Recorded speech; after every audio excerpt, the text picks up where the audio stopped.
Buenas tardes. Saludamos y damos la bienvenida a esta actividad al señor ministro encargado de Asuntos de Familia de la Ilustrísima Corte de Apelaciones de Puerto Montt, don Patricio Rondini Fernández Dávila, a los integrantes de la Comisión de Promoción de Derechos de Niños, Niñas y Adolescentes de la jurisdicción, representadas por los jueces encargados, doña Loreto Paredes Carreño y don René Reyes Pradenas, a las señoras y señores jueces, secretarios, administradores, consejeros técnicos, funcionarios de la jurisdicción de la Corte de Apelaciones de Puerto Montt y el Poder Judicial a lo largo del país, y a todo el público conectado a esta charla en modalidad de seminario titulada ¿Es realmente conveniente la regla de exclusión de prueba ilícita en el derecho de familia?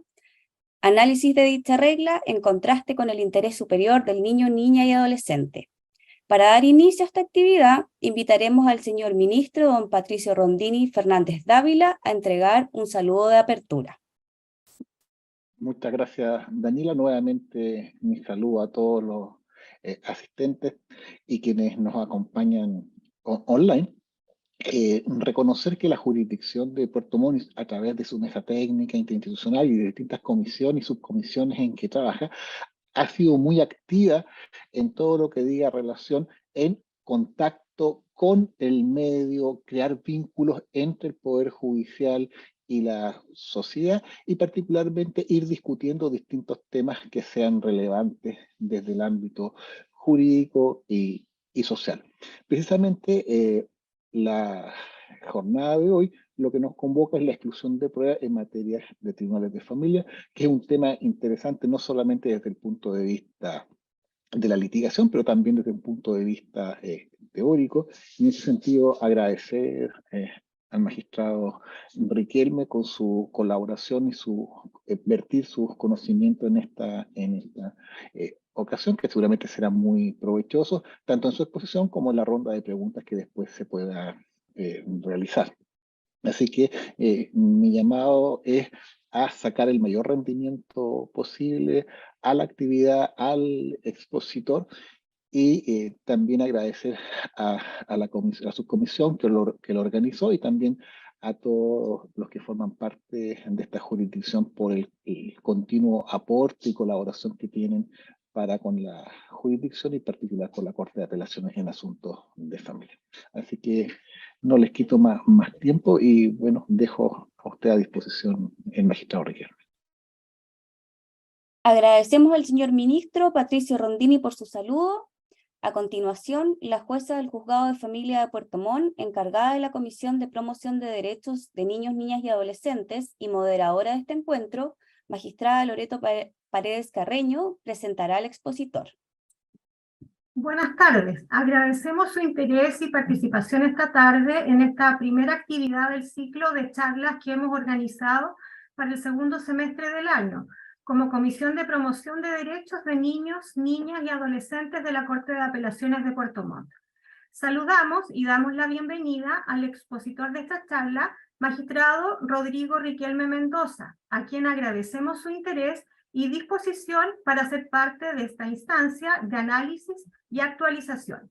Nuestro invitado es abogado de la Universidad de Concepción, máster en razonamiento probatorio de la Universidad de Girona y la Universidad de Génova, y juez presidente del Juzgado de Familia de Puerto Varas. En esta oportunidad presentará la exposición ¿Es realmente conveniente la regla de exclusión de prueba ilícita en el derecho de familia? Análisis de dicha regla en contraste con el interés superior del niño, niña y adolescente. Invitamos a formular sus preguntas a través de la sección habilitada en la parte inferior de su pantalla, las que se contestarán al término de la exposición. Dejo con ustedes al magistrado Rodrigo Riquelme Mendoza.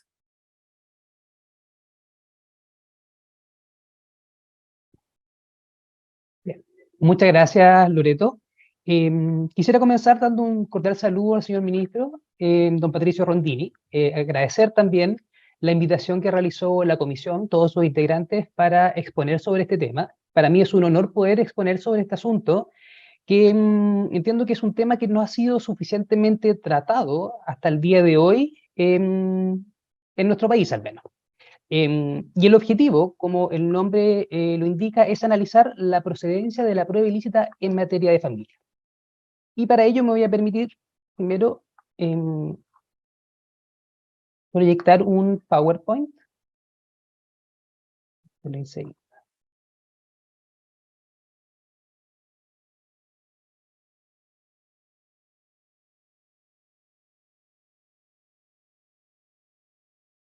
Se ve, ¿cierto? Así que alguno me puede hacer una señita, René. Sí, se ve perfecto, por lo Ah, menos acá, Rodrigo. perfecto, muchas gracias. Bien, bueno, el objetivo de este estudio fue analizar la procedencia de la prueba ilícita en materia de familia.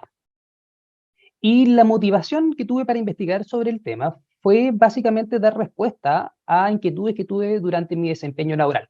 Para aquellos que no me conocen, yo soy actualmente juez de familia de Puerto Varas, pero por más de 8 años me desempeñé como juez de competencia común, donde tuve conocimiento preferente de las causas de garantía. Y en materia penal existe un amplio debate respecto a la prueba ilícita, no solamente en las audiencias de preparación de juicio oral, sino que desde los albores de la investigación, desde la audiencia de control de detención, la audiencia de medidas cautelares, e incluso luego de preparado el juicio en sede de juicio oral propiamente tal. Y llamaba la atención que en otras áreas del derecho, como en el derecho de familia y el derecho laboral, no existía este debate o no con tanta, no tan profuso, pese a que existía la misma o una norma muy similar, que dicho sea de paso es aquella que obliga al juez a excluir de ser rendida en un juicio aquella prueba que ha sido obtenida con infracción a garantías fundamentales.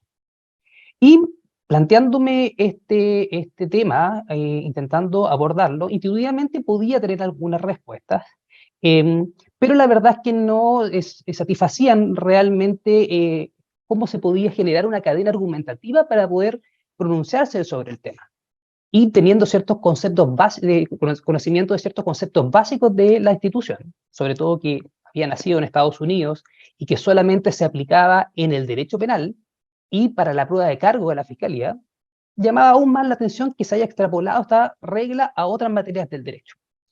Y por tanto me aboqué al estudio, como también objeto de mi trabajo final de máster, que se señaló al inicio en la presentación. Y básicamente esta exposición es dar ideas de cómo se puede tratar el tema, hacer presente lo poco tratado por la dogmática en general respecto al asunto, y convidar a todos a poder investigar sobre la materia y aportar sus ideas, como lo señalaré al final de la exposición. Quisiera partir con unas prevenciones, y es que la primera parte de la exposición tiene temas que son bastante teóricos y por tanto no los voy a poder tratar a profundidad por la extensión que me dieron de la exposición. Así que intentaré tratar los temas básicos y para posteriormente abocarme a aquellos que son de más utilidad práctica. Y también otra prevención que quiero hacer es que este análisis que yo realicé es desde la epistemología jurídica y no tanto desde la solución judicial, sin perjuicio de que, de todas maneras, al final de la exposición, daré ciertas ideas de cómo se podría solucionar judicialmente esta materia. Bien, para comenzar, ya es de conocimiento público, yo creo que todos lo conocen, que desde inicio del año 2000 hasta el año 2004 existió en nuestro país una actualización legislativa bastante profusa, particularmente de aquellos códigos que establecían procedimientos.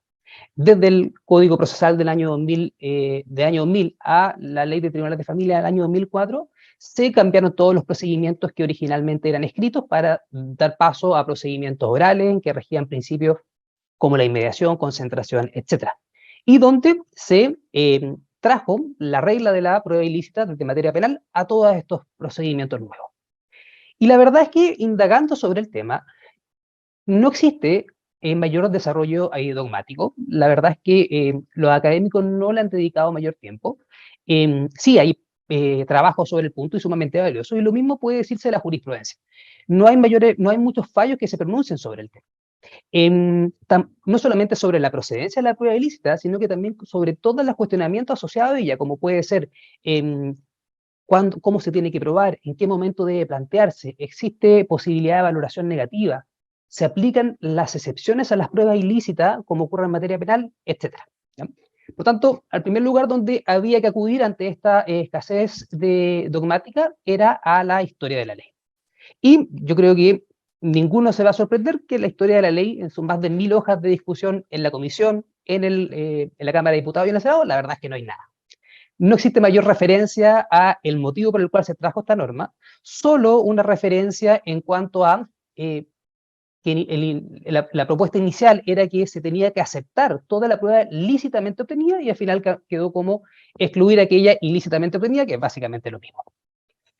Por tanto, ante esa escasez de información, había que analizar el concepto propio de la prueba ilícita para determinar si realmente tiene asidero en el derecho de familia. Y para avanzar con eso, primero hay que aclarar ciertos conceptos o presupuestos que cimientan esta discusión y que son bastante arios porque dicen relación con la filosofía del derecho. Por tanto, no lo voy a tratar a profundidad, pero sí quiero dejar claro algunas cuestiones. Por ejemplo, que en el proceso, que como sabemos es la herramienta dada para la solución de conflictos, existen o conviven muchos fines y muchos derechos. Y uno de los objetivos principales del proceso debe ser la búsqueda de la verdad.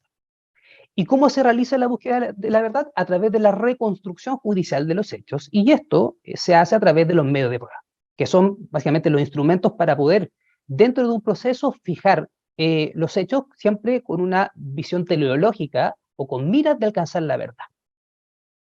Y por lo mismo, dentro del proceso conviven distintos derechos y principios que muchas veces colisionan entre ellos. Uno de los principios que perdón, me había saltado la lámina del PPT. Uno de los principios que vive en el proceso y que es un derecho fundamental es el derecho a la prueba. Y el derecho a la prueba, en términos muy sencillos, puede ser definido como la utilización de cualquier medio de prueba necesario para acreditar lo debatido en el proceso, ya sea los hechos a probar o los requisitos de la acción que se intente.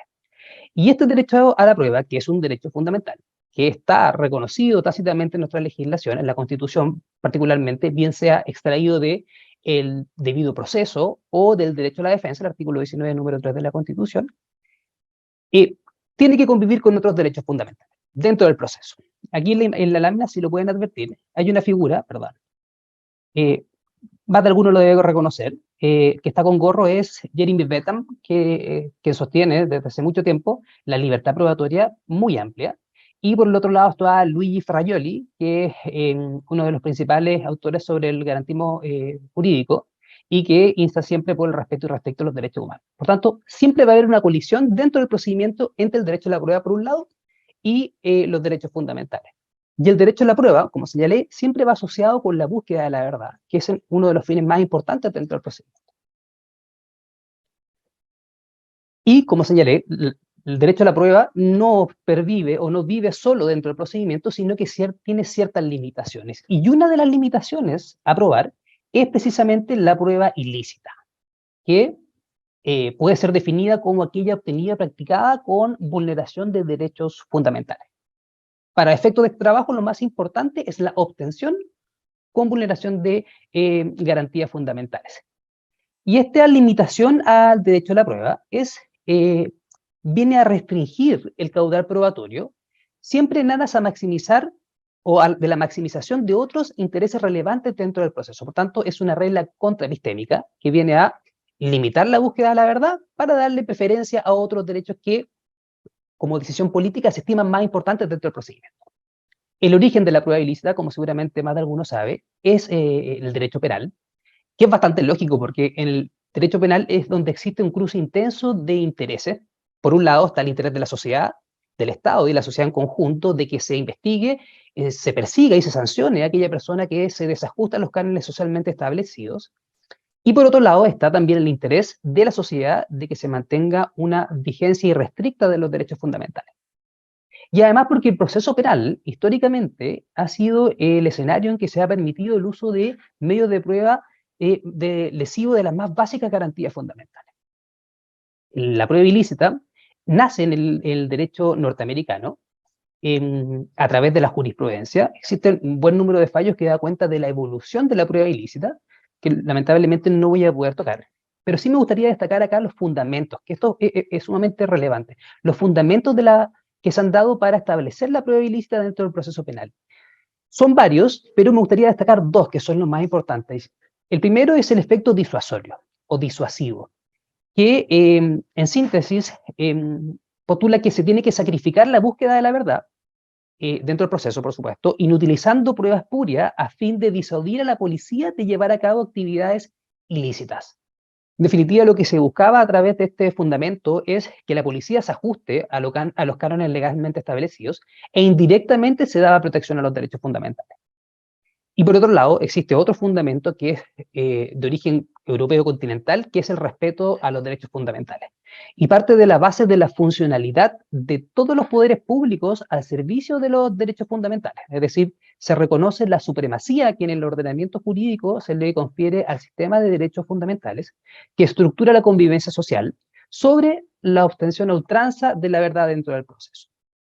Existen más fundamentos, pero estos son los dos más importantes. Y ambas tienen toda una lógica, porque lo que se busca es que en un juicio no se ocupe una prueba que ha sido ilegalmente establecida porque se vulnera algún derecho, por las graves consecuencias que trae aparejado un proceso penal. Recordemos que el proceso penal lo que se busca es el castigo, sancionar a una persona por la comisión de un crimen es simple delito. Por tanto, es impensable que el Estado pueda valerse de prueba ilícita, mal obtenida, para sancionar y privar de un derecho tan básicos como la libertad de una persona. Incluso en algunos países, incluso la vida, al persistir la pena de muerte. Eso en el derecho penal. Pero, como les comentaba, esta norma existe en términos muy similares en otras áreas del derecho. En el Código Penal, artículo 453, número 2 del Código del Trabajo, en la Ley de Familia, que es el artículo 31 de la Ley de Tribunales de Familia, incluso en el anteproyecto de Código Procesal Civil también existe una norma similar. A nivel internacional también existe regulación a nivel legal, como en España, en el artículo 11.1 de la Ley Orgánica del Poder Judicial, y en algunos ordenamientos jurídicos constitucionalmente se encuentra establecida la prueba ilícita para todas las materias, como en el caso colombiano, si no me equivoco.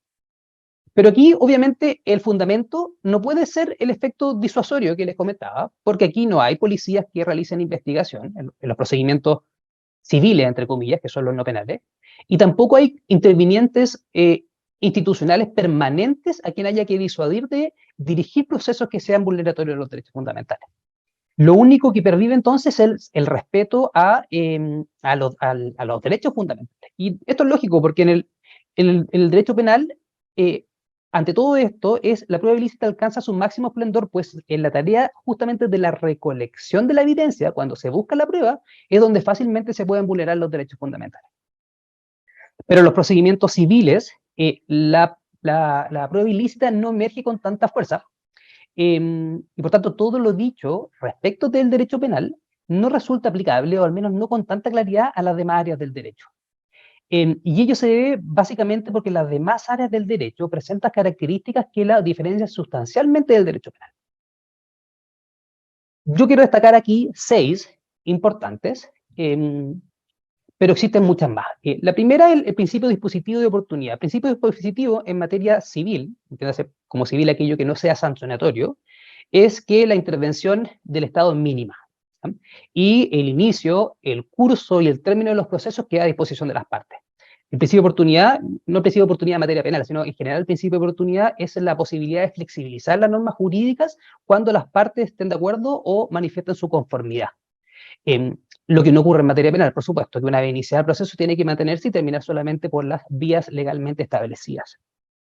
La segunda diferencia es la obtención de la prueba, como les adelantaba. En materia penal es la policía normalmente la que se encarga de recabar los medios de prueba.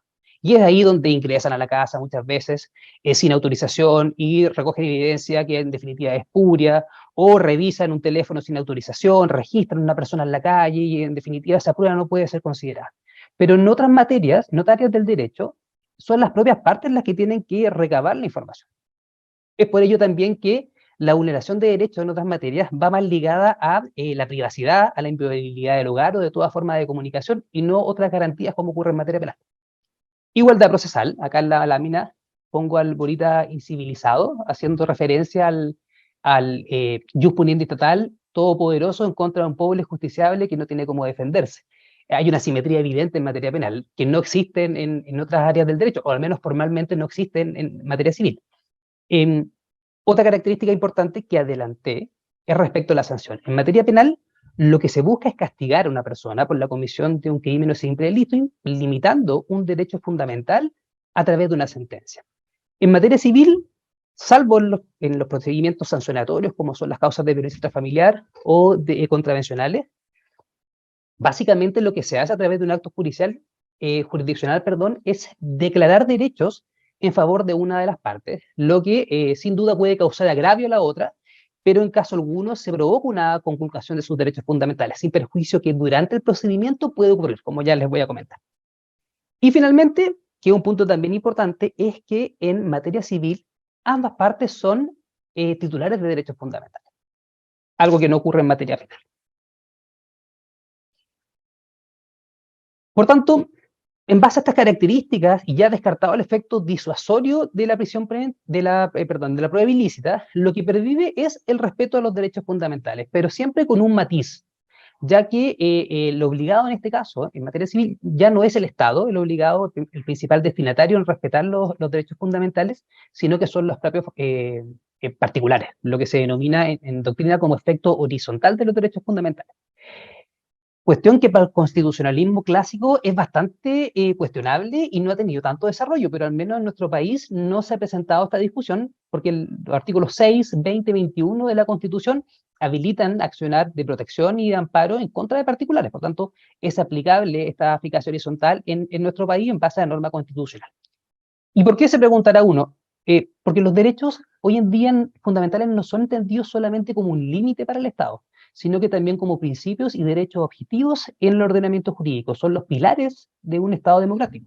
Por tanto, conllevan que estén dotados de una especial protección y tienen una posición preferente dentro del ordenamiento jurídico. Y eso es ese sería el fundamento básicamente de establecer la prueba ilícita en materia civil. Existe otra teoría que es la de la buena fe procesal, que es básicamente que las reglas del juego están dadas y que no se puede buscar un objetivo a cualquier costo, sino que hay que respetar las reglas establecidas legalmente, que a mi juicio no explica realmente lo que es por qué se tiene que establecer la prueba ilícita en materia civil. Solamente el efecto el respeto a los derechos humanos sería el fundamento subyacente al establecimiento. Y dicho esto respecto de las otras áreas del derecho, tenemos que irnos ya, entrando en tierra derecha, al derecho de familia. Esta parte había que tratarla, lo anterior, porque es la base para poder comprender esto, ¿ya? Y en materia de familia, como les expliqué, el legislador optó explícitamente por privilegiar la plena eficacia del estatuto garantista antes que la obtención de la verdad. El artículo 31 es claro, la verdad es que no amerita mucha interpretación. Tiene que excluirse aquella prueba que ha sido obtenida con infracción a garantías fundamentales. Y, como también le adelanté, esta norma no ha presentado mayor desarrollo, pero lo que hay también ha sido valioso. ¿Por qué no ha presentado mayor discusión? Bueno, eso queda abierto a la opinión de cada uno. Puede ser, para algunos, por la subvaloración que tiene el derecho de familia, en que hay algunos autores que dicen que no existe un debate jurídico rico como otras materias, sino que se abarca otras áreas de las ciencias sociales, o derechamente porque no está en la agenda pública. Recordemos que cuando hay un caso penal en que queda absuelta una persona que para el común de la gente es injustificado, muchas veces se debe precisamente a que durante el proceso de investigación Carabineros cometieron abusos, o Policía de Investigaciones cometieron abusos en que la prueba en definitiva no pudo ser valorada por los jueces. Por tanto, al no estar en la palestra pública, muchas veces este tema no es de conocimiento. Por eso explica, a mi juicio, el escaso desarrollo. Y traté algunas particularidades y características comunes del derecho civil en general, y también hay ciertas características o particulares del derecho de familia que hacen aún más cuestionable o problemática la incorporación de la prueba ilícita en esta materia, ¿ya? Y quiero aquí analizar algunas cositas. Lo primero es que el derecho a familia hoy en día no es un cuerpo normativo rígido. Se estructura en base a principios propios del área, como son la autonomía privada de los padres, intervención mínima del Estado, autonomía progresiva, no discriminación entre los progenitores, interés superior del niño adolescente, etc. En materia de familia tampoco existe una simetría, o al menos existe una igualdad formal entre las partes. ¿Ya? No se busca en general una sanción, sin perjuicio del rol tutelar que tiene el juez de familia y de protección respecto a ciertos intereses sensibles o jurídicamente relevantes. Y además porque por su propia naturaleza, en el derecho de familia es esperable que exista una relación de cercanía, de confianza, de manera tal que, entre las partes, por supuesto, de manera tal que la evidencia disponible se sitúe siempre en un límite, en el límite de la privacidad, en una zona gris, que no es posible esclarecer fácilmente si es que su obtención responde a una vulneración de garantías. Adicionalmente, hay que tener presente que en materia de familia existen distintos intereses en juego. La diada procesal de demandado-demandado ya está obsoleta en materia de familia. Ya no se ve químicamente pura como en materia civil o laboral. La existencia de un tercero, que es el niño adolescente, que muchas veces presenta un interés independiente de sus padres, se ve cada día con más frecuencia, sobre todo con la obligación hoy en día que existe por la ley, el artículo 18 de la ley de tribunales de familia, de designar curador en gran parte de las causas en que tiene incidencia el niño adolescente. Y además porque esta diada de lidiar con las tres partes dentro de un plano de igualdad muchas veces da cuenta que existe una posición dominante de uno de los progenitores sobre el niño adolescente en términos de la fuente de la prueba. Niños chicos que muchas veces tienen toda su información, todos sus datos resguardados por uno de los padres y por tanto es difícil acceder a ellos y normalmente en materia de familia existe escasez de pruebas. Otro aspecto fundamental en materia de familia y que incide en este tema es el interés superior del niño adolescente, que entiendo que es de todos, de público conocimiento su definición, pero únicamente quisiera destacar en este punto que lo más importante que ha sido desarrollado por el Comité de Derechos del Niño a través de la Observación General 14, se buscó mejorar la comprensión de qué debe entenderse por interés superior del niño y adolescente, explicando el artículo 16 de la Ley de Tribunales de Familia y el artículo 3 de la Convención de Derechos del Niño. Y en síntesis, quiere decir que toda decisión que se adopte en relación al niño y adolescente debe ir orientada siempre a su bienestar y el ejercicio pleno de sus derechos. ¿Ya? Lo que importa para efectos de este análisis es entender el interés superior del niño y adolescente como derecho sustantivo, es decir, despejado cual y llenado de contenido el interés, reconociendo que este puede colisionar con derechos de otras partes, incluso de otros niños o del mismo niño, debe ser considerado su interés como la consideración primordial al momento de resolver por cualquier autoridad, bien sea judicial o administrativa dentro del país. Y a su vez, existe un elemento importante que es el rol tutelar del juez y jueza de familia, que es la obligación básicamente de protección reforzada que existe a nivel, hoy en día a nivel legal y también a nivel de tratados internacionales, de desplegar todas las medidas necesarias para garantizar la protección y desarrollo físico, mental, en realidad integral, y evitar vulneraciones de derechos de los niños y en el caso de advertir una, cesarla y repararla. ¿Ya? Entonces, ya teniendo todo esto claro, teniendo claro cuáles son las características de la prueba ilícita en general, sus fundamentos, su origen, su destinatario, qué es lo que pasa con las características propias del derecho civil en general, que lo diferencian del derecho penal, y cuáles son las particularidades del derecho familiar, ya podemos llegar al primer punto de inflexión, con la primera conclusión.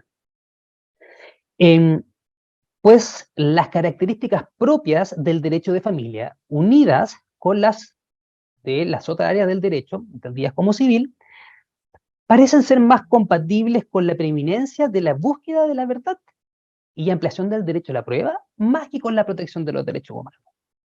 Esto había consideración además de que si lo pensamos de esta manera, el inutilizar la prueba, es decir, en un juicio de familia, decir, sabe que esta prueba no la vamos a considerar, la verdad es que nada beneficia al derecho fundamental de la persona que lo vio transgredido, considerando además que existen otras vías para poder resarcir ese daño que pudo haber sufrido un progenitor u otra de las partes que pudo haber visto vulnerado su derecho. ¿Ya? Probablemente en este punto ya hay gente que pueda no coincidir conmigo, hay otros probablemente que están de pie aplaudiéndome, pero esto hay que aterrizarlo, llevarlo ya a la práctica judicial para que se entienda un poco más claro, porque siguen siendo conceptos muy abstractos. Y sí, lo que queda claro, existe una pugna evidente entre la prueba ilícita y por otro lado el derecho a la prueba y la búsqueda de la verdad. Colisionan permanentemente en todos los procedimientos y en materia de familia con mayor razón. Aterrizado a la práctica, acá. Aterrizado a la práctica judicial, vemos que en materia, sobre todo en materia de cuidado personal, relación directa y regular y medidas de protección, normalmente existe una pugna evidente en los progenitores, sobre todo cuando hay un término de una relación reciente. Muchas veces se invisibiliza el parecer del niño y se busca básicamente instar cada uno de los progenitores por lo que es mejor para sus derechos sin pensar en el niño, ¿ya? Y muchas veces los hechos controvertidos y que requieren prueba van a ser conductas negligentes por alguno de los progenitores, a veces conductas que son reñidas con la moral o las buenas costumbres, y un buen número de veces también actos delictivos, en que existe una amenaza o una vulneración a los derechos de los niños, ¿ya? Y otra característica que vemos normalmente es que muchas veces estos actos son cometidos de manera subrepticia, o con muy pocos testigos o muy pocos medios de prueba que den cuenta de estas vulneraciones. Y ante este tipo de acusaciones o situaciones se requiere, por supuesto, la mejor aproximación a la realidad empírica, contar con la mayor cantidad de pruebas para saber qué es lo que realmente ocurrió, qué es lo que pasó. Tener pruebas suficientes y de calidad para poder acreditar esto. Lo que, como le adelanté, no se ve muchas veces en materia de familia porque tenemos escasez probatoria. Y precisamente va a ser en la etapa de la audiencia preparatoria el escenario donde se van a dar a conocer estas colisiones. Como les adelantaba, existen bienes jurídicos protegidos, los bienes jurídicos protegidos, perdón, no están solos, sino que conviven dentro del procedimiento. Entonces, por un lado, vamos a ver una situación en que una de las partes, un progenitor, va a instar porque ingrese una prueba que pase el tamiz de la audiencia preparatoria, invocando su derecho a prueba y la búsqueda de la verdad. Y por otro lado, vamos a ver otro progenitor que va a estar por lo contrario. Va a decir, no, esta prueba no puede pasar la audiencia preparatoria, es una prueba ilícita y me tienen que, buscando básicamente que le respeten en forma irrestricta los derechos fundamentales. Y para que esto quede más claro, lo voy a ilustrar con un ejemplo. Y creo que aquí ya lo podemos aterrizar bastante mejor. El ejemplo es el siguiente. Una ruptura matrimonial reciente en que los progenitores conversaron y el progenitor se retira del domicilio y se hace un lugar distinto para vivir. Respecto a la relación directa y regular, conversan y este se va a ejercer durante ciertos periodos en el domicilio nuevo del padre. Al cabo de algunos meses, la madre puede advertir que, retornando su hijo de estas visitas, presenta labilidad emocional, conductas extrañas, llega agresivo, incluso ha presentado conductas sexualizadas. Y le llama la atención y duda de lo que está ocurriendo en el domicilio del padre y no encuentra nada mejor que ingresar por vía no destinada al efecto. Se mete por una ventana el domicilio del papá, en un mueble esconde una cámara entre unos libros y se pone a grabar lo que está ocurriendo en la casa del papá. Y resulta que al cabo de una semana revisa las filmaciones y advierte que el papá agrede al niño, le pega y además realiza actos de connotación sexual. ¿Qué tenemos acá? Tenemos una prueba de altísima calidad epistémica. Para ser más claro el ejemplo, más gráfico, es una cámara que graba en 4K, que da el día y hora y además tiene georreferencias. No puede ser más alto el valor que puede de esa grabación. Y por otro lado, también es claro que hay una vulneración flagrante a la intimidad del progenitor. ¿Por qué? Porque la mamá no está autorizada para ingresar. Lo hizo por vía no destinada al efecto y no tiene el consentimiento para grabar al papá. Y aquí está la situación que se torna sumamente difícil, porque el juez va a estar enfrentado a esta discusión en la audiencia sin que exista ningún otro medio de prueba para conocer el hecho. Para hacerlo más gráfico en el ejemplo, el niño tiene 1 año y medio. Por tanto, no se puede recabar fácilmente su declaración, ni tampoco es posible de ser periciado. Y uno, naturalmente, el justiciable esperaría que aquí existe una respuesta uniforme del sistema judicial, porque concordarán conmigo que en materia penal esta prueba no pasaría el tamiz o el sedazo de la prueba de la audiencia preparatoria, porque pese a no haber sido recogida por la policía, por la fiscalía, el Estado se estaría valiendo de ella para condenar a una persona. Pero en materia de familia no queda tan claro. De hecho, mi parecer es que en estos casos justamente el interés superior del niño adolescente y el rol tutelar que tiene el juez y jueza de familia, de obligación reforzada respecto a los niños adolescentes, hacen inclinar la balanza para aceptar esta prueba.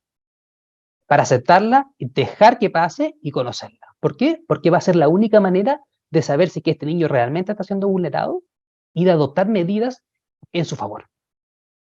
Esto, obviamente, si nos tomamos en serio el interés superior del niño adolescente.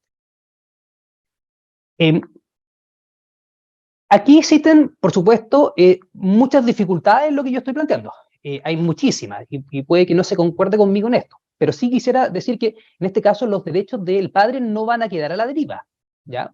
Hay un delito por el cual podría ser sancionado el otro progenitor, por un curso separado, por supuesto, en área penal, y además podría eventualmente demandar un resarcimiento a través de derecho de daño a sede civil, que ha sido la tónica, al menos, a nivel internacional, es decir, cada vez limitar más la prueba ilícita, incluso en materia penal. ¿Ya? ¿Cuáles son las dificultades que tenemos respecto a la regulación de la prueba ilícita en nuestro país? Primero, como se lo adelanté, es la redacción del artículo 31 de la Ley de Tribunales de Familia. Obliga al juez a excluir prueba ilícita. ¿Ya? El exegético dirá, chuta, ¿para qué tanto show o para qué tanto análisis? La ley es clara, o sea, no se puede hacer nada más que sacarlo de ahí, sacar la prueba, si la ley no permite una excepción. ¿Qué otra dificultad hay? No queda claro tampoco en la ley cómo se tiene que hacer esta prueba, en qué momento te tiene que incidentar. Intuitivamente uno diría que un incidente se tiene que hacer en tal momento, puede pasar a juicio, pero ahí en materia de familia no hay una bifurcación del juez de garantía y tribunal de juicio oral en lo penal como ocurre en materia penal. Y muchos tribunales en nuestro país son unipersonales, por tanto, el mismo juez que tenga que percibir el incidente, si lo rechaza, va a ser el juez que va a tener que, si lo acoge, perdón, y no admite la prueba, conociendo el video, va a ser el juez que va a tener que dictar el fallo. Por tanto, el riesgo de contaminación es amplio. Y además, porque no existe mayor desarrollo de excepciones a la prueba ilícita, etc. Otra dificultad que existe en nuestro país es el escuálido régimen recursivo. Solamente procede respecto a esta resolución, que debe ser además dictada en audiencia, una resolución difícil debe ser dictada en audiencia con el escaso tiempo que tenemos para resolverlo, en forma oral, por supuesto, y solamente procede el recurso de reposición, sin perjuicio de todos los recursos extraordinarios que puedan existir, y que normalmente ha sido de esa forma, a través de recursos de queja y recursos de protección, que estos temas han llegado a la Corte. Y existe poca jurisprudencia básicamente por esto, porque el régimen recursivo es bastante lacónico. Y las veces que se ha tenido que pronunciar las Cortes de Apelaciones, tienen una tendencia a entender que la exclusión de prueba es una excepción al régimen de libertad probatoria. Por tanto, debe realizarse una interpretación restrictiva o reducir básicamente el ámbito de protección del derecho vulnerado. Hay tres fallos que lo quiero comentar muy brevemente, que son interesantes para conocer. El primero es una situación muy similar a la que al caso hipotético que puse, en que un padre veía pornografía junto a un niño menor en su casa. Se planteó un incidente de ilegalidad de la prueba y fue acogido en primera instancia, y a través de un recurso de queja se ordenó incluir la prueba. Y básicamente entendió la Corte que esta situación había ocurrido en el living de un domicilio común. Entonces no existía una expectativa real de privacidad, pese a que todo había sido grabado por una cámara que estaba escondida y sin conocimiento del progenitor. Pero como era el domicilio común, la prueba pasó el filtro y llegó a juicio. En otro caso, existió una revisión de correspondencia y de correo electrónico por parte de uno de los progenitores a la otra, y esa prueba pasó a juicio. Y se presentó un recurso de protección, y la Corte, en su oportunidad, señaló que la inviolabilidad de toda forma de comunicación privada solamente puede afectarse en las formas que establece la ley. Y la ley, en el artículo, me parece que el 146 del Código Penal, establece cuáles son las hipótesis de comisión de ese delito. Y el inciso segundo señala que no se comete el delito cuando se realiza esta actuación respecto de cónyuges, convivientes civiles e hijos. Por tanto, señaló la Corte, si no hay una infracción penal, menos puede haber una infracción en materia civil respecto a la vulneración de un derecho fundamental. Y finalmente hay un fallo reciente, que es posterior al ejemplo pero, que yo di, pero muy similar, en que era un grupo familiar en que se puso una cámara cuando se mantenía unida la familia, cuando el matrimonio todavía estaba vigente. Y la cámara quedó instalada en el domicilio. Después tuvieron la ruptura, uno de los progenitores se fue del domicilio, olvidando la existencia de esta cámara, pero al tiempo se acordó, revisó el teléfono y vio que la niña era agredida por la mamá. Y aquí se dedujo un recurso de protección, el que en definitiva fue acogido por una corte de apelaciones, y estableció que había un actuar ilegal y arbitrario por parte del progenitor que instaló la cámara, pero no ordenó al juez de familia excluir la prueba de la autoapertura, sino solamente obligó al progenitor que tiene la imagen a entregársela a la progenitora para que conociera antes del juicio la naturaleza del video, y dejó a resorte del juez de familia pronunciarse sobre la valoración de ello en sentencia definitiva. No le he hecho seguimiento al caso, no sé la verdad cómo concluyó de ello.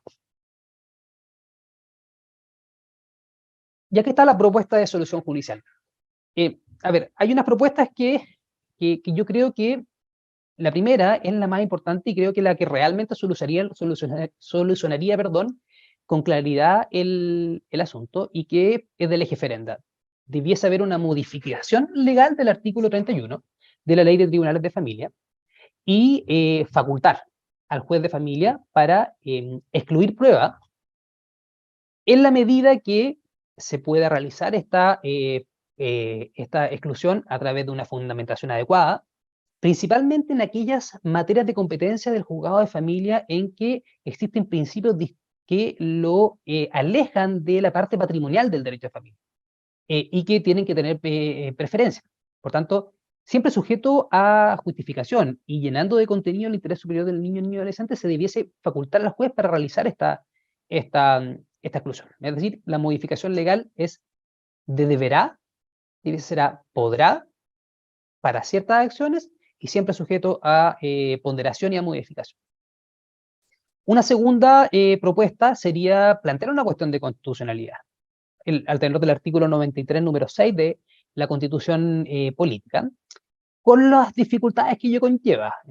Como saben, hay que presentar un requerimiento formal, fundado, en forma de escrito, y uno tiene que resolver esto probablemente en una audiencia preparatoria, por tanto no tiene el tiempo para realizarlo en ese acto, y además por la tardanza que conlleva que el Tribunal Constitucional se pronuncie sobre el tema.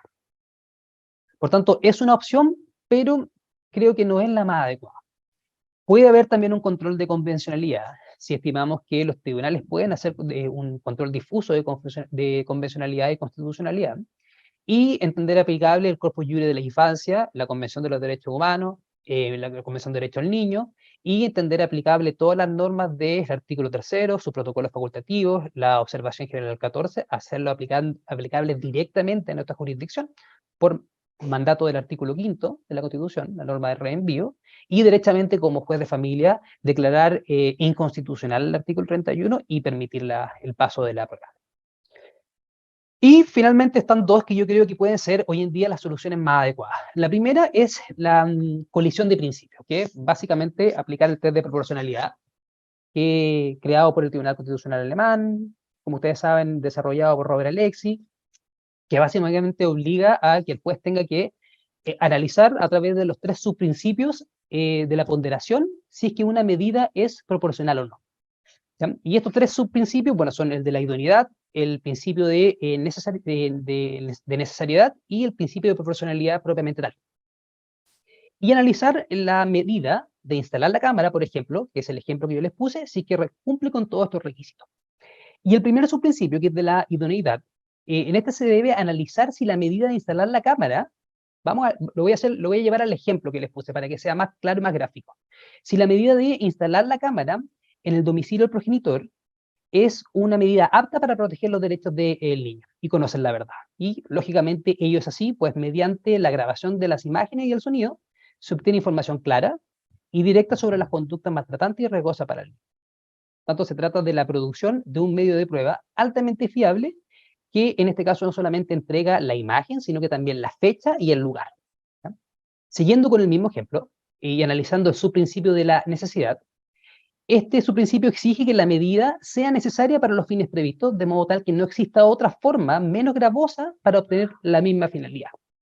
En este caso, en el ejemplo que yo les comento, la medida consiste en un medio de prueba que permite conocer que el niño está siendo maltratado y puesto en riesgo, lo que permitirá adoptar decisiones que lo protejan. Y la cuestión que debe determinarse entonces es si existía otra forma de conocer la misma información, pero de una manera menos lesiva a los derechos del progenitor. Y la verdad es que no existía otra forma, pues las conductas fueron ejecutadas por el padre, primero en un espacio privado, desprovisto de testigos que puedan declarar sobre el punto, y además porque se trata de un hecho cometido en contra de un infante, que no habla ni se expresa claramente. Por tanto, no es posible contar con su relato, ni tampoco con algún otro medio de prueba que pueda dar cuenta de su relato, como podría ser una pericia.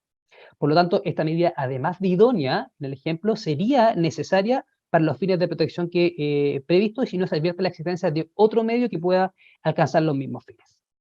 Y finalmente, respecto a la proporcionalidad en sentido estricto, hay que realizar una comparación entre el grado de intensidad de la afectación del derecho fundamental, en este caso el padre, con el grado de importancia del derecho fundamental que se busca maximizar a través de esta colisión.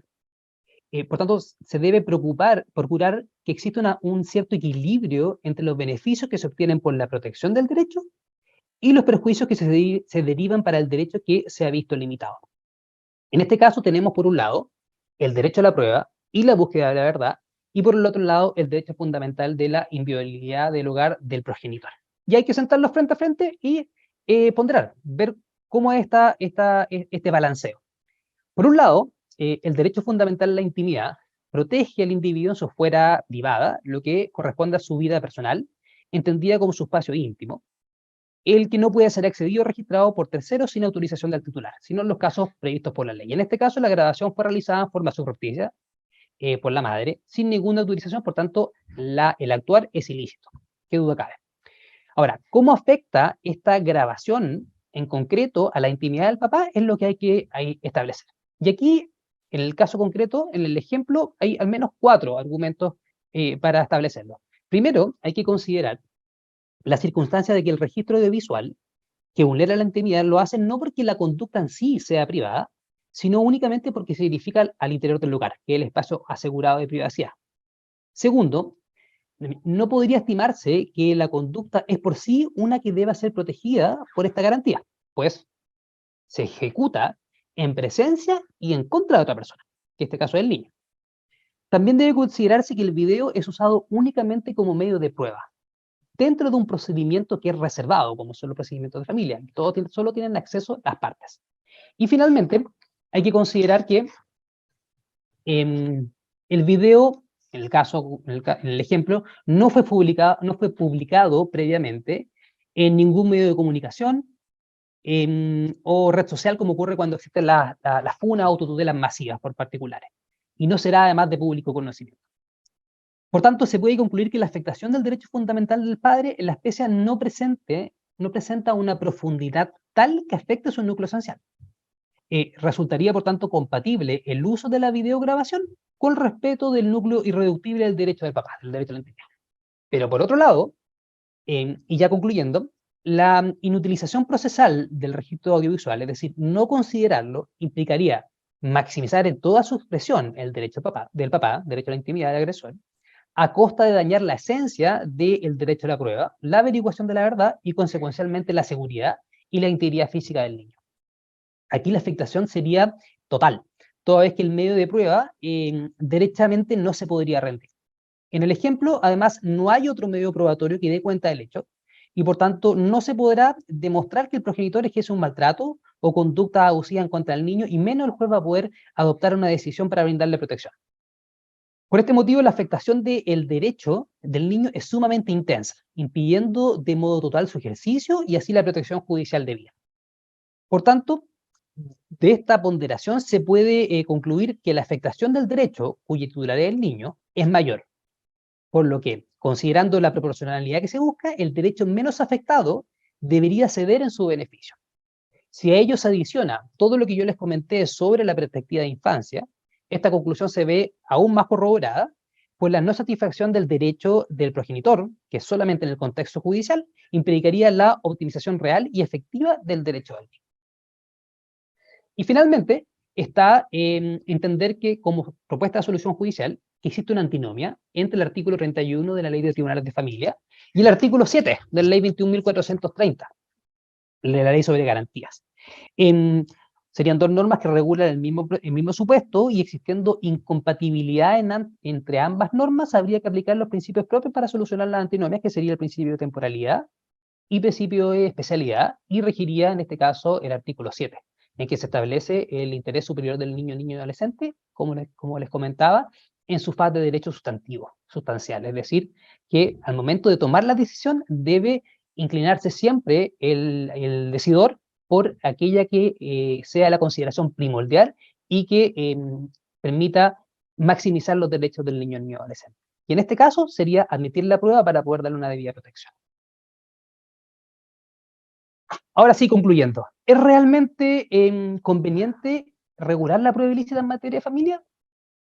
La verdad es que sí, pero no en la forma como está actualmente establecida. El respeto irrestricto a los derechos humanos debiese estar en todos los procedimientos y en todo orden de cosas. Viene de la esencia del ser humano. Y el Estado, por supuesto, el primer obligado destinatario a respetarla. Pero en este caso, a mi juicio, debiese haber una modificación, debiese ser un matiz y permitir que el juez pueda, en ciertos casos, ponderar y permitir que prueba que haya sido ilícitamente obtenida pase a juicio. Y aquí el segundo punto de la lámina es lo más importante, que quizás no quedó tan claro durante la exposición y ahora quiero resaltarlo. Que esto únicamente procede cuando la prueba que quiera pasar a juicio es de alta calidad epistémica. Esa grabación de WhatsApp que le dijo Juanito a Pedrito que sí, que yo lo vi, no sirve de nada, porque la verdad no es fiable, ¿ya? Si es una prueba de alta calidad epistémica, por supuesto que tiene que ser admitida en la medida que permita esclarecer alguna situación que esté afectando al niño, niña, adolescente. Y finalmente, como también les adelanté, los derechos fundamentales desde esta interpretación no quedan desprotegidos. ¿Por qué? Porque, como les adelanté, solamente se estaría vulnerando este derecho dentro del contexto judicial, pero quedaría salvo el progenitor cuyo derecho fue vulnerado, iniciar una acción penal en contra del otro progenitor, perseguir su responsabilidad y que sea sancionado, o directamente buscar algún tipo de resarcimiento en sede civil por los perjuicios que pudo haber sufrido. Esa es mi humilde exposición, espero que les haya gustado. Obviamente esta es una idea que tiene que ser desarrollado, sería muy útil contribuciones, comentarios y dudas respecto al tema. Dejo ahí el link donde se puede descargar el trabajo, que es el repositorio de la Universidad de Girona, y también dejo mi correo electrónico por si alguien no alcanza a hacer alguna consulta o quiere hacerla con mayor calma, lo puede escribir directamente y yo feliz de poder contestar y contribuir en este debate que es muy rico y creo que es muy útil para el desarrollo de la materia, sobre todo a nivel judicial. Muchas gracias. Muchas gracias, Rodrigo, por tu exposición. De verdad es un tema no tratado, interesante, debatible, y es bueno que se plantee este conflicto o estas situaciones en la jurisdicción. Tenemos algunas preguntas de los asistentes. La primera que me han hecho dice, respecto de la incorporación de la prueba ilícita, como el ejemplo que dio del video, ¿se puede incorporar a través de un tercero que haya visto dicho video? Por ejemplo, que el curador tome conocimiento de prueba ilícita e incorporar el conocimiento que tiene dicha prueba. Está sin audio, Rodrigo. Sí, gracias. Voy a pegar el link después el link de donde se puede descargar el trabajo. Esa decisión dice básicamente dar respuesta a la fiabilidad del medio probatorio. A ver, el curador que va a representar los derechos del niño sería un testigo de un video, según entendí en el ejemplo, o de un audio. Y lo que se busca es que declare el curador, así lo entendí, que declare el curador, o que un audio en que el curador reconoce eso, es discutible. Creo que está en el limbo de lo que podría pasar o no pasar en la audiencia de juicio. pensando que el curador tiene la obligación de ser objetivo, tiene, por supuesto, que representar el interés manifiesto del niño y adolescente, instar también por interés superior, pero también es objetivo en su parecer. Entonces, podría estar en un punto gris. Si me apuran, con lo que pienso al día de hoy, creo que no satisface el estándar de fiabilidad de un medio de prueba. Creo que, en este sentido, si estamos, entre comillas, no llamando que cometan delito, pero sí justificando una comisión de un delito para potenciar o maximizar un derecho que estimamos que es más relevante, tenemos que ser sumamente exigentes. Y tiene que ser algún medio de prueba que tenga un nivel epistémico mucho mayor, ¿ya? Pero es un punto que se podría analizar. Bien. Como segunda pregunta tengo acá, las conversaciones de WhatsApp, por ejemplo, entre padres en una causa de familia, en los cuales uno se opone a que sea ofrecida, ¿podrían ser admitidas sin problema de ilegalidad? Cuando uno, según entiendo, cuando uno baja la aplicación de WhatsApp, suscribe una aceptación para poder utilizar la aplicación y está permitiendo primero que se traten los datos que ahí que se manejan. Y primero, eso por un lado, entonces podría ser utilizable sin ningún tipo de ilegalidad. Y lo segundo es que si una persona emite un audio o escribe por WhatsApp, se lo está enviando a otra persona y pierde este espacio de resguardo de intimidad. No es algo, no es una, exponer esta conversación de WhatsApp, a mi juicio no vulnera la inviolabilidad de toda comunicación privada, porque al emitir el audio o el texto, lo que sea, está dejando de tener en su foro interno la privacidad de ese acto. Y creo que así también se ha resuelto jurisprudencialmente. Pero es un caso distinto al que yo planteo. Este es un caso en que no existe en que subrepticiamente se está grabando a una persona. Aquí la persona está voluntariamente emitiendo un comentario a otro. Así que no sería el mismo caso. Y sin duda creo que es una prueba que debe ser emitida. De hecho, en la práctica judicial la vemos todos los días. Bien. Otra pregunta que hay es, ¿cuál sería el límite entre lo que es el debido proceso y el resolver conforme a derecho con el tema que está planteando, que es el de la vulneración de garantía fundamental en la obtención de la prueba? Sobre todo con relación a hechos que sean constitutivos de delito, que como juez se tiene la obligación de denunciar. Creo que corren por carriles separados. Si uno advierte un hecho que revista caracteres de delito, necesariamente tiene que ponerlo en conocimiento de la Fiscalía, ¿ya? En el caso, el ejemplo que yo doy, evidentemente el hecho es delictivo, por tanto hay que ponerlo en conocimiento de la Fiscalía y tiene que seguirse la investigación y eventualmente buscarse una sanción. Lo que no implica que ese medio de prueba en materia de familia, cuando se intenta resguardar un niño o niña adolescente y es de alta calidad epistémica, pueda pasar y pueda ser considerado juez de familia. Así que no son cosas que se contrapongan. Bien, y finalmente, la siguiente pregunta dice relación con, ¿qué pasa si son fotos las presentadas que acreditan negligencia? O si aparecen otros niños. ¿Se podría vulnerar el derecho de los otros niños? Sí. Respecto de las fotografías, también es un tema de calidad epistémica. La fotografía no da cuenta del lugar, no da cuenta de la identidad, no da cuenta del día y la hora, ¿ya? Entonces, también no es una situación que es cuestionable. Y tampoco da cuenta de la dinámica completa, como podría ser percibir que uno de los padres agrega a otro.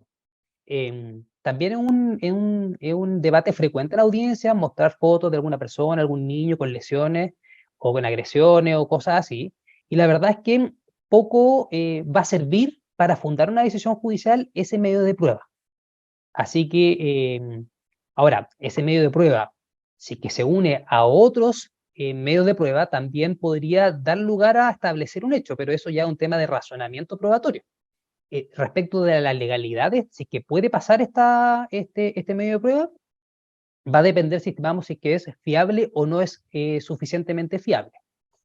Y la pregunta también abarcaba otros niños. Bueno, en la medida que, zanjando la discusión que puse primero sobre la fiabilidad y que esa foto dé cuenta de una vulneración de derechos también de esos otros niños, que no sea el hijo de las partes que están en litigio, también pudiese ser conocida por el juez de familia. Y también pudiese pasar el matiz, perdón, el tamiz de la audiencia preparatoria.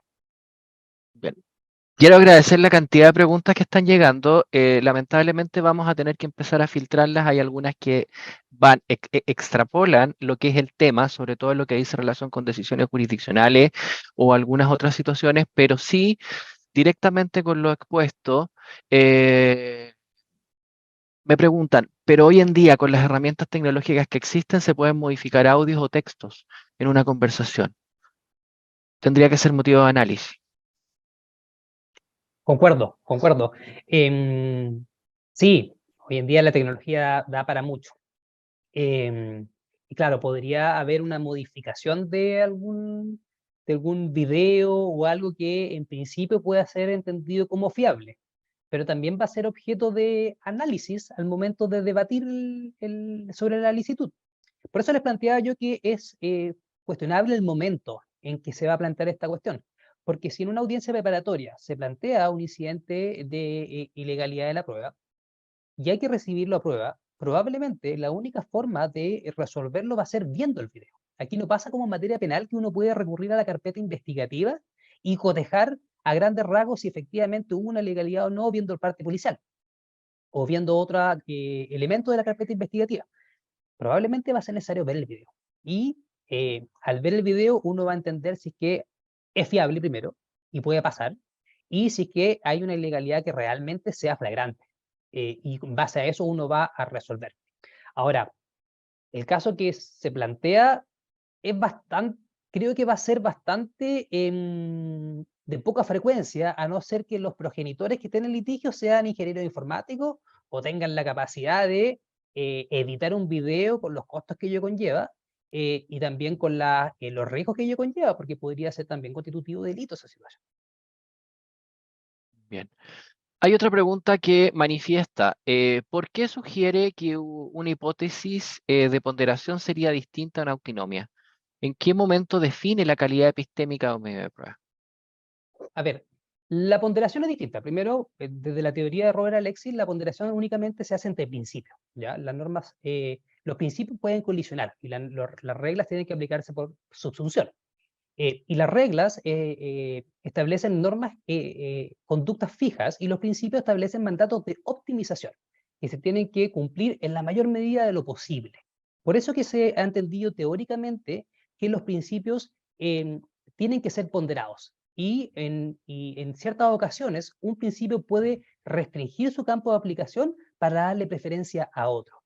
¿Qué es lo que ocurre en el ejemplo? Ahora, alguno me dirá, aquí hay una objeción teórica, porque estaríamos ponderando el interés superior del niño adolescente con una norma, que es el artículo 31. Sí, es una objeción teórica, pero yo entiendo en este caso que existe una derrotabilidad del artículo 31, es decir, este caso no está abarcado podría no estar abarcado por el artículo 31 y por tanto podríamos extraer un principio. Y así podemos hacer colisionar estos principios y aplicar la ponderación. Sin perjuicio también de entender que la ponderación, perdón, que el principio de interés superior del niño adolescente está positivado en el artículo 7. Por eso que otra de las posibles soluciones que yo ofrezco es el tema de la antinomia, porque sería ahí regla contra regla, que abarcan un mismo supuesto, a mi entender, que sería particularmente esta situación. Y ahí habría que aplicar los principios propios de solución de antinomias, como sería el principio de temporalidad.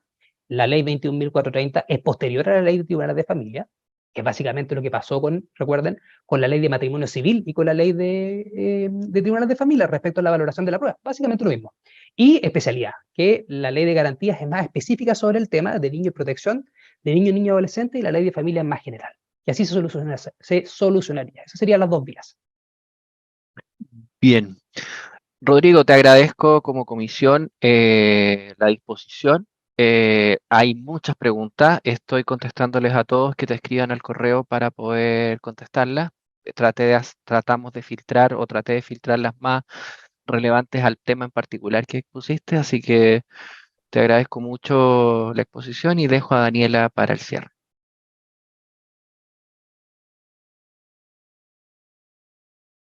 De esta manera llegamos al final de esta charla organizada por la Comisión de Promoción de Derechos de Niños, Niñas y Adolescentes de la Corte de Apelaciones de Puerto Montt. La grabación de esta actividad estará disponible en la página web del Poder Judicial, www.pjud.cl. Más información también se puede solicitar a través del correo electrónico de nperez@pjud.cl. Desde ya los invitamos a la segunda charla de este ciclo titulada Perspectivas y desafíos de la implementación de la Ley 21.484 sobre responsabilidad parental y pago efectivo de las deudas de alimentos, que dictará el juez de familia de Valparaíso y profesor Francesco Carreta Muñoz el miércoles 2 de agosto a las 15 horas. Muchas gracias por su interés y participación. Buenas tardes.